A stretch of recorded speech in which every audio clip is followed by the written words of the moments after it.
Go. What's going on, Hello. folks? Welcome in to this afternoon where we're doing deleted scenes and talking about the most recent Eyewitnesses sermon. I am Pastor Jack, and this is Pastor Matt. And we're going to be digging deeper into the sermon that we heard last Sunday. And so I have some questions for Pastor Matt. And the cool thing about this and doing it live means if you're watching at home, whether it be on Facebook or YouTube, you can comment any questions that you would have for Pastor Matt, whether something from the sermon sparked your interest, or whether something else has sparked your interest, or maybe some conversations within your small groups has brought up some questions. You can fire those into the comment section and ask away, and we will get to those as soon as we can. So the way it's going to look this afternoon is I'm going to ask some questions to Pastor Matt. He's going to answer them, and whenever you're ready with your questions, you can ask those as well. So without further ado, let's get into the questions here. There was a couple things that Pastor Matt, you specifically wanted to talk about. Yes. Sorry. I've been, yeah. Looks like we're better. Okay. This may go in and out a bit. We haven't quite diagnosed that problem with our new broadcaster, but the audio should work at least. Yes. So there was a couple things you wanted to talk about specifically from the sermon. So the first one I want to ask about is kind of Joanna's maybe role as a follower of Jesus. Yes. So one of the there's an interesting thing that comes up, and I really kind of wanted to have the first draft had a whole section on this, just to make a point about Joanna and the role of the women who followed Jesus. But it ended up not being part of the point that I was needed to make for the overall sermon, which is why it got cut. But if you go, there's an interesting thing that happens when you look at the conversation that the angels have with the women at the empty tomb. And here's what they say. So they've come on Easter morning, they come to the empty tomb, and the angel says, "Why are you looking for the living among the dead? He is not here, but he has risen. Remember how he spoke to you when he was still in Galilee, saying, 'It is necessary that the Son of Man be betrayed into the hands of sinful men, be crucified, and rise on the third day.' And they remembered his words." Here's the interesting thing about that. That is a very specific thing that Jesus said. And he says it on 3 specific occasions in the Gospel of Luke. And in every single occasion, Luke is very specific about who Jesus is talking to when he says that. He says that he's talking to the disciples. In fact, in a couple of them, it's specific that there's nobody else there. It's just the disciples. Yeah. And it says they remembered what he had said when he was speaking to just the disciples, which means that when Jesus was speaking to the disciples, that included the women. It doesn't mean that we need to say they were part of the 12, but it does mean that when Luke is talking about the disciples, he's often using that as a phrase for more than just the 12, and it includes the women, and the women were given special instruction that not everybody around was given. So they were legitimate disciples of Jesus. We also know from another story in Luke that we're not going to get a chance to cover that Jesus allowed women to learn at his feet. There's a story about Mary and Martha where Mary's doing that. And that is a specific phrase that is used for studying under a rabbi. So basically what that tells us is that these women were not just serving out of their means, but they were also considered Jesus' disciples, considered people he was investing in. And it's also very possible, I would argue likely, that women were included in the group that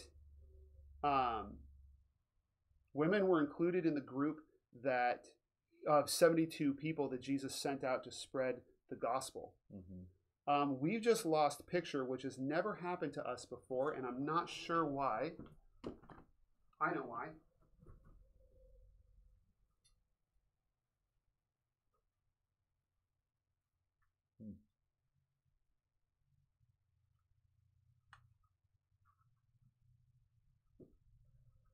Well, you still might be able to hear us. Yeah, the microphone is separate. It turns out our camera was not plugged into power.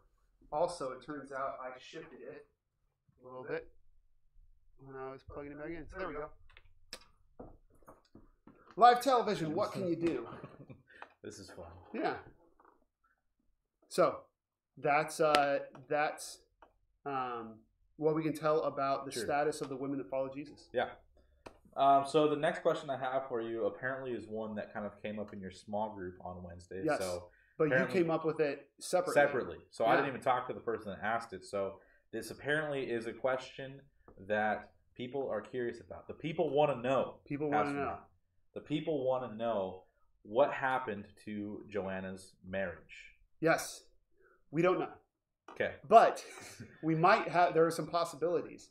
And there's another piece of evidence that helps us possibly fill that in.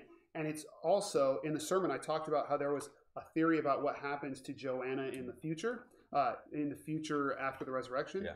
And those two are connected. So we're going to flip over to Paul's letter to the Romans in the 16th chapter. So as we're going there, something you need to know or remember, if we talked about it previously in the series, is that this was a multilingual society, which means that people spoke, when you met people on the street, they might be speaking Aramaic, Greek, or Latin, or could even have been other languages in the mix.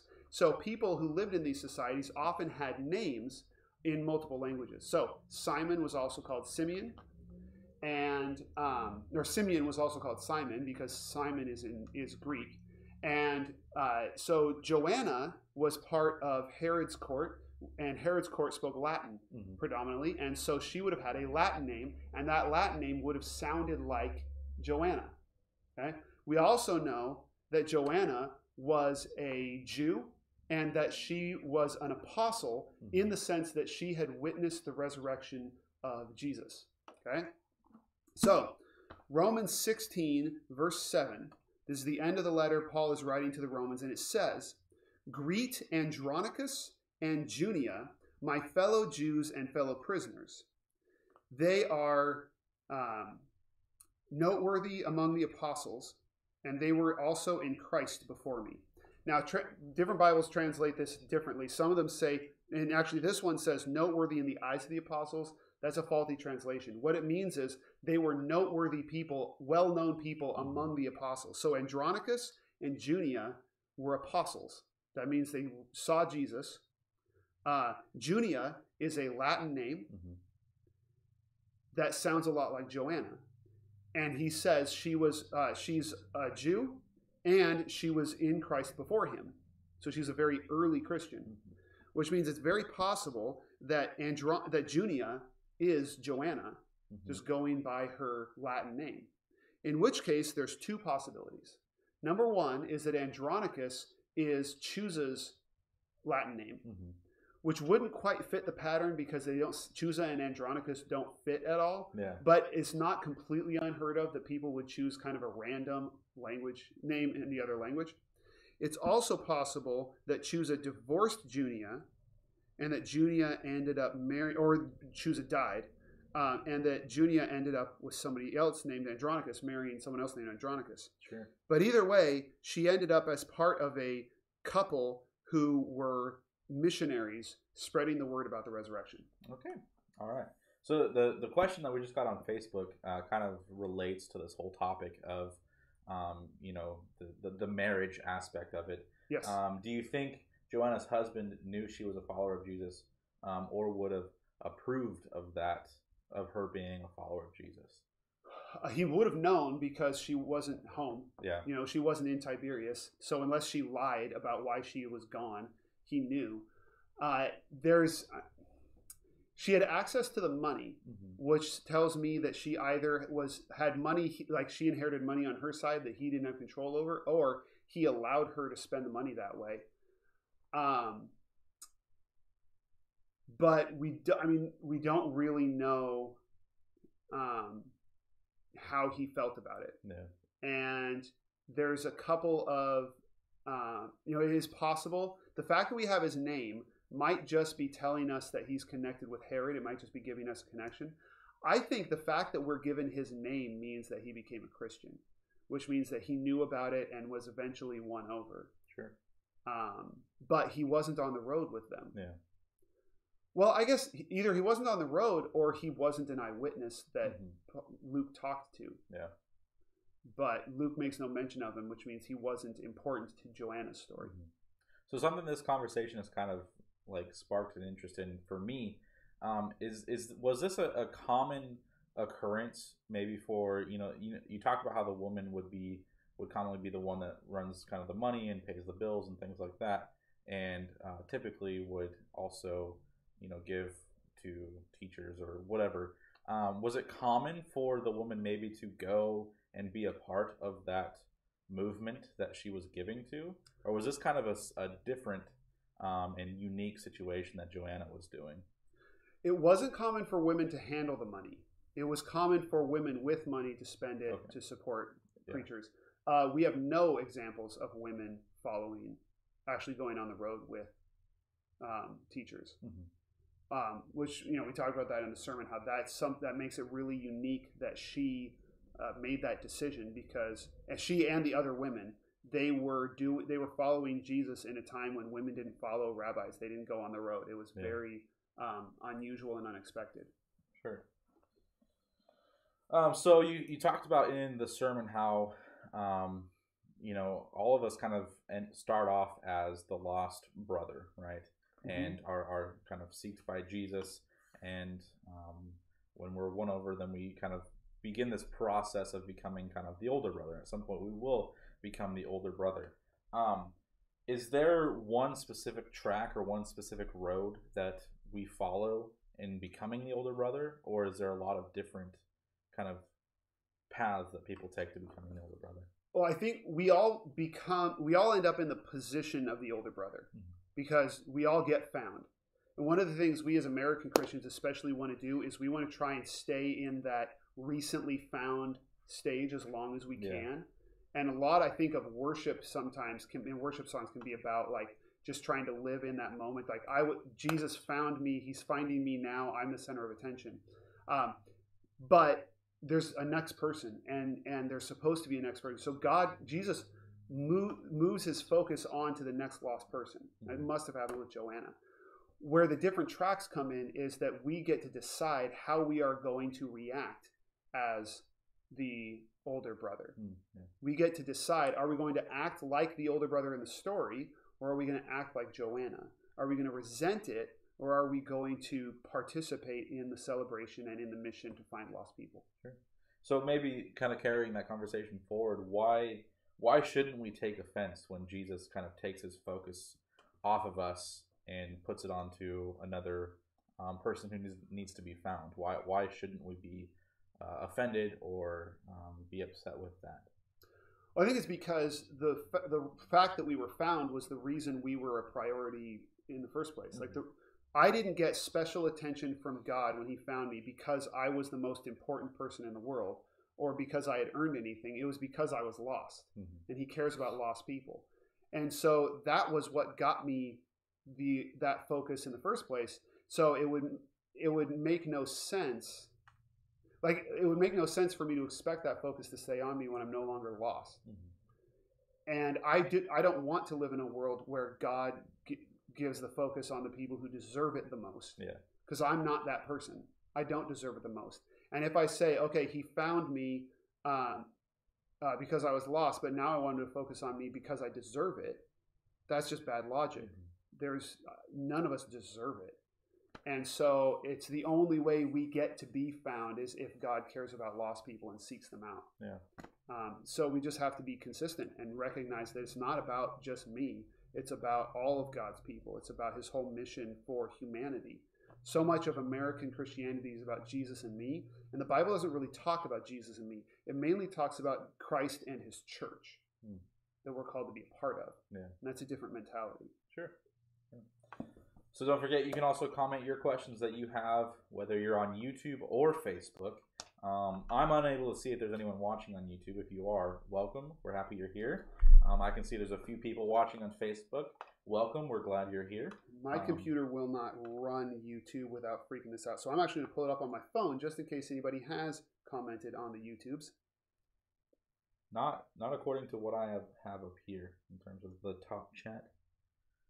Anyway, so Next question for you, Pastor Matt, is why do we tend to share a similar mindset to the older brother's mindset, where he got upset with how the father reacted to the younger brother coming back? I like to. I mean, I know I've in the discussion questions and in what we've been talking about now, I've mentioned a lot about American Christianity. The fact that Jesus talks about it 2,000 years ago means it's not just an American thing, right? It's a universal thing that people just do. The Pharisees did it. I think the reason we get into that mindset is because I think we like to think that we earned where we got. We like to think that we deserve it. And we want to have some kind of control, right? I think a lot of our struggles as human beings is wanting to be able to control our circumstances. So we say, hey, I am here because I made good decisions. I made the right decisions, and I deserve where I'm at. And then I see those people, and they made different decisions. They made bad decisions, and yet God's treating them the same way he treats me. Then I don't have control. You know, I thought I made sacrifices, I made good decisions to be here, and that person ends up in the same place. Like, I've had that happen with my life in other areas, not just being a Christian, but in, you know, being an adult and making the decisions that I had to make in order to be able to own a home and be able to have kids on one income and those kinds of things. Like, you make decisions about how you budget and those kinds of things. And every once in a while, you'll run into a person who is able to live on the same level or even a better level, and they've made really unwise decisions. And you think, hey, I'm here because of the sacrifices I made. The truth is, that's not why I'm here. That's not why I'm able to do those things. I'm able to do those things because of God and the way he's looked out for me, and because of a lot of people who have been very supportive and generous to me. But I like to convince myself that it was because of the things I said and did. And so when we recognize that we get there by the grace of God, we just have to give up control and say, God gets to decide who gets in, who gets there. Yeah. So I have a couple more questions, so make sure any questions that you have, you comment those so we can get to them. The next two questions are kind of about the same topic, and so kind of leading into this topic. First off, how would you describe the idea of reckless love? I know I've heard my criticisms of the song Reckless Love and just that type of idea. You know, people say, God isn't reckless. How could you describe God as reckless? So how might you describe that? Because you did kind of say, I would consider God reckless in how he loves people. Yeah, well, and I had heard that before. I never really thought about the justification for calling it reckless love until I studied for this, and I remembered they actually cite the scripture. So the live Facebook video has ended, apparently.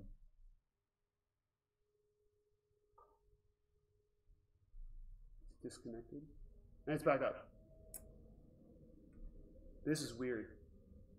It's not a good day for live streaming, apparently. This connection is just really bad. But is it back up again? Or is it completely? Yes, so. Yeah. Okay. We are sorry, folks. This service may just not work with this computer. I'm not sure why the connection is so terrible. But, remind me of the question. How would you describe reckless love? Right. Love, they cite it correctly in the chorus because he leaves the 99. That's the point that he's making. Yeah. I don't have an issue with the song anymore. I have an issue with how like if we sing that perspective too much, that's when we get caught up in the, you know, it's all about me and look what everything God did for me. There's a poem for an Advent poem where the point there's a good line in it where a person thinks, wow, God died for me, I must be a really important person, I must be a devil of a fellow if he died for my sins. And that's kind of the mindset that we get into, and I think that song could be overdone. But I guess the reckless love that God is communicating, Jesus communicates in there, is the fact that he is willing to risk losing people because he's going to focus on a lost person. So Jesus probably could have had more Pharisees following him if he hadn't gone after lost people. But he was willing to, because that's the risk, right? Some of the 99 might wander off while you're going to get that one. And he's willing to risk that to go after the one that's legitimately lost. And the way that seems to transfer over into Jesus' ministry is he's willing to risk losing the Pharisees or some of the righteous people for the sake of bringing in that lost person. And so in that way, it is reckless. And and that's difficult to take when you're one of the found people that Jesus is willing to risk. Yeah. Like he's willing to gamble me on saving somebody who hasn't met him yet. And that's humbling. But Jesus thought it was important for us to know that. Sure. And then we can, but what keeps us from being the sheep that wander off is being in the mission, that we're actually going with him to find those lost people. Yeah. So the next question, we're starting to kind of maybe lean into it a little bit, is: are we called to the same type of love, the same reckless love as what God shows the lost sheep? We are, but I want to be careful in saying that we're called to that same kind of love, because it needs to be reckless on God's terms and not on ours. We need to be reckless. We need to recklessly love the people God recklessly loves for the reason he recklessly loves them. Because the way I've sometimes seen people use this passage to cause pain, to hurt people, is they say, oh, well, this means that I can pursue whatever I think God's principles are, and just single-mindedly without caring about other people and whether they disagree. And a lot of churches have been split or hurt by the idea of a leader coming in and saying, okay, I know the people God recklessly loves, so I'm going to be reckless about our ministry and pursuing them. And if you don't like it, there's the door. And I think that can cause damage when we take control, of the recklessness. Yeah. I think a church needs to love the people that God recklessly loves, but they need to do it together. So I was even thinking of it as I was talking about losing the Pharisees, that I don't want to necessarily justify an attitude of, like, I've seen churches that where they're seeking the lost, and at the same time they're losing the found, and they have a whole bunch of new people come in, but their attendance never goes up because they're losing people at the same time, and that's not the goal. Yeah. And losing someone from your church, someone leaving your church, is not the same as someone leaving Jesus. And so I think we need to be careful about giving ourselves too much permission to be reckless, because the church is meant to be a united body that moves together. And if you're losing people as quickly as you're bringing them in, there's a problem with how you're doing it. Yeah. That was part of a book that I was reading, talking about, how figure of speech, you're leaving the back door open. Yes. In a sense. And so people come in the front door and then just go straight through the back door. Yep.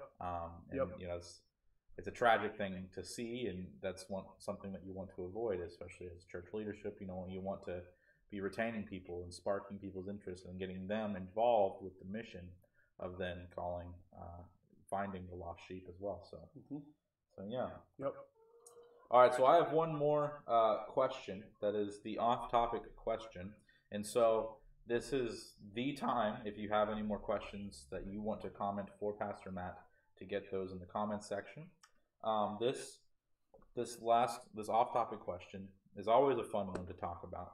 And it gives you an opportunity to talk about 4 people that you find interest in, right? Okay. So share who would you share a meal with? Which 4 people would you share a meal with? Like, who would you want to share a meal with?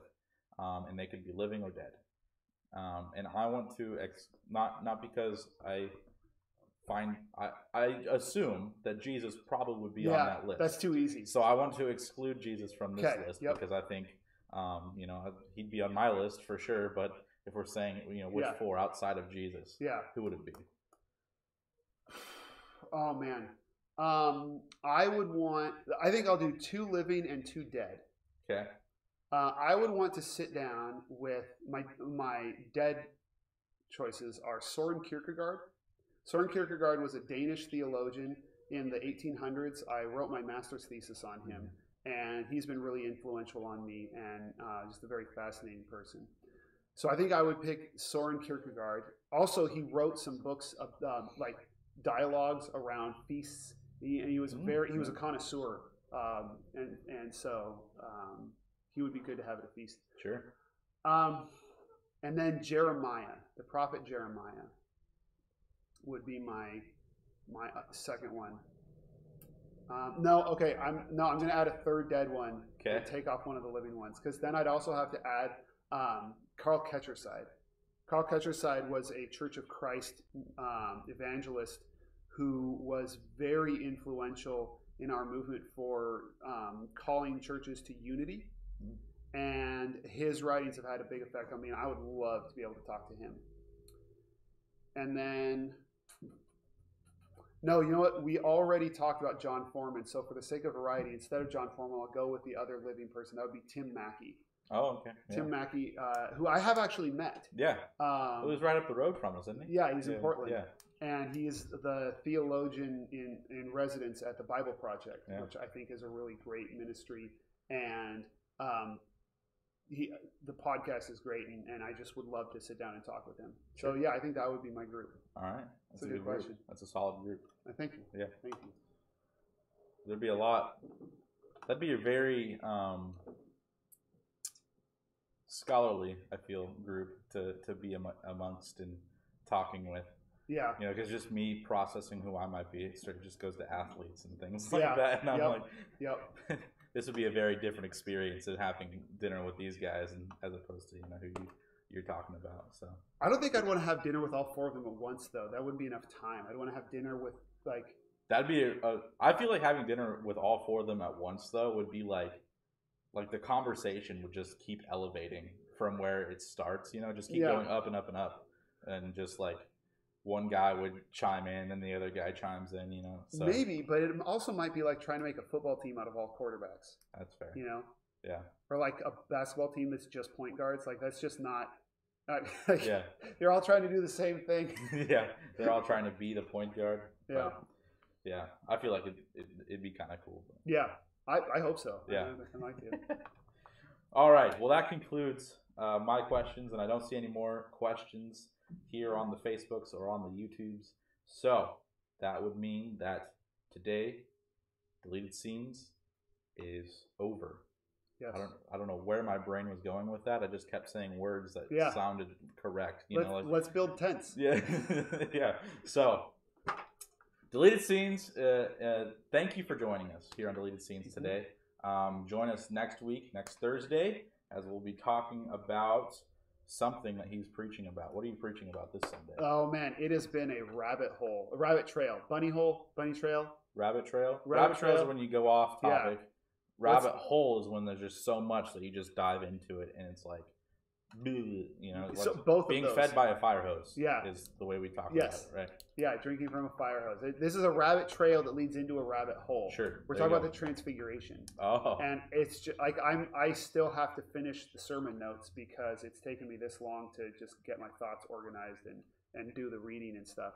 But it's amazing how much is packed into that story. I don't think you're going to have to write any questions next week. I think just the stuff that I've probably cut 10 scenes from this sermon. It's been ridiculous. So I'm looking forward to it, and I think it'll go in some surprising directions. Sweet. Well, we're looking forward to it. Tune in. You know, come to church on Sunday if you're wanting to do that. Tune in online on Sunday if you're wanting to do that. Make sure you hear that sermon, and then be prepared for next week on Thursday. Deleted Scenes, and we can have a great conversation about it. So join us then. In the meantime, I'm Pastor Jack, and Pastor Matt is going to sign us off. Stay healthy, stay hopeful, and go in peace to love and serve the Lord. Bye. Woohoo.